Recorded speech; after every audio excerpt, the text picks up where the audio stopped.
Bilasizmi, nima uchun ko'pchilik yangi yilning birinchi kunini bayram dasturxonida emas, balki shifoxonaning navbatchilik bo'limida, kapelnitsa ostida kutib oladi? Noto'g'ri ovqatlanishmi? Yo'q. Asosiy sabab boshqa narsada. Bugun men sizga hech qaysi vrach aytmaydigan, lekin bayram kechasi salomatligingizni asrab qolish mumkin bo'lgan bitta maxsus sirni aytaman. Agar siz va yaqinlaringiz ertaga sog'-salomat uyg'onishini xohlasangiz, bu videoni bir soniyasini ham o'tkazib yubormang. Chunki bu video sizning eng yaqin insoningizni salomatligini saqlab qolishi mumkin. Assalomu alaykum. Siz InMeditsina kanalidasiz. Agar siz mana shunday hayotiy, ilmiy asoslangan tibbiy sirlarni o'tkazib yubormaslikni xohlasangiz, hoziroq video ostidagi obuna bo'lish, podpisatsiya tugmasini bosib qo'ying. Bosdingizmi? Unda davom etamiz. Yangi yil kechasi bizning ichki a'zolarimiz uchun haqiqiy urush bo'ladi. Oshqozon va jigar bir vaqtning o'zida mayonez, yog'li go'sht va gazli ichimliklar hujumiga uchraydi.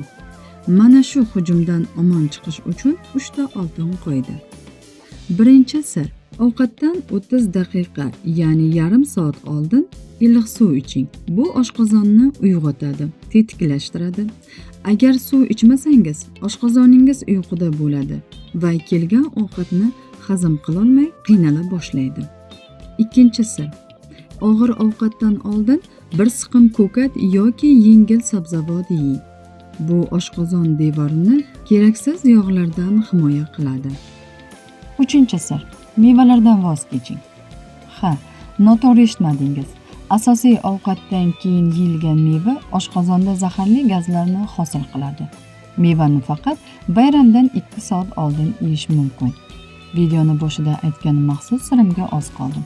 Ungacha eslab qoling. Aptechkangizda albatta fermentlar, mezim yoki pankreatin bo'lsin.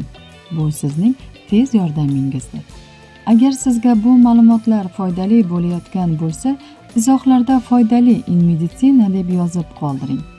Sizning har bir fikringiz biz uchun juda ham muhim. Va nihoyat, va'da qilganimdek, eng muhim sir: agar bayram kechasi ko'p yeb qo'ygan bo'lsangiz, uxlashdan oldin chap tomonga qarab yoting.